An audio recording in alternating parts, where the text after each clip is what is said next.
What's up guys, this is Massey, welcome to my channel. In this video I want to have more examples regarding rationalizing a two-term denominator. First example is root r plus root 5 divided by root r minus root 5. So that's going to be root r plus root 5 divided by root r minus root 5, and then you multiply it by the conjugate of the denominator.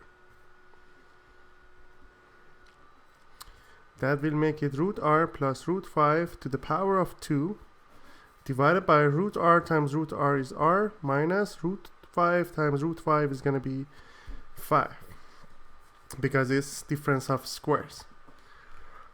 Next example is root s minus root 6 divided by root s plus root 6. Answer is, again, in order to rationalize it, we need to multiply it by the conjugate of denominator. The conjugate of denominator is going to be root s minus root 6. So root s minus root 6, root s minus root 6. Root s minus root 6 is going to be root s minus root 6 to the power of 2.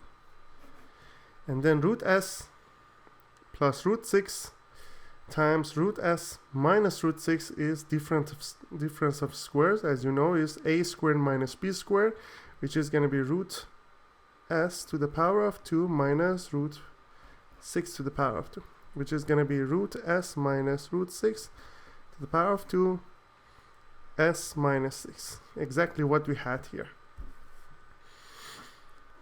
Next example, we have root 150 x to the power of 2 y to the power of 6 divided by root 6 x to the power of 4 y to the power of 2.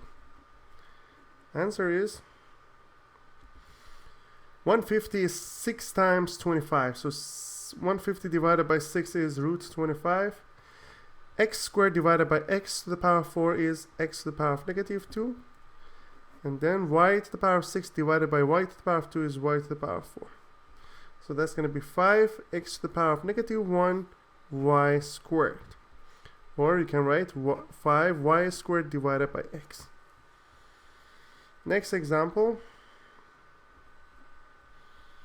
is root 80 p to the power of 3 q divided by 5p q to the power of 5. Answer is 80 divided by 5 is 16. P cubed divided by p is p squared. Q divided by q to the power of 5 is q to the power of negative 4, because 1 minus 5 is negative 4.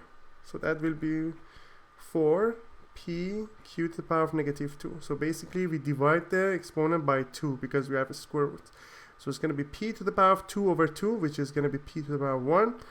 Q to the power of negative 4 divided by 2, which is going to be negative 2. So it's going to be 4p divided by q squared.